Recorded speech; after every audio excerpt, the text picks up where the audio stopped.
Şpaflovkasını qəşəng qaşıdıq. Təmizləmişik. İndi fenləyirik.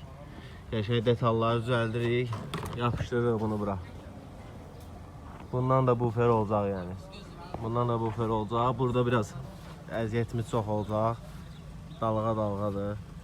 İndi əlimizdən gələn qədər həll edirik. Burada da var. Burada da problemləri var. Düzələcək, axır ki bufer olacaq bu. Bundan bufer çıxardacaq ortaya.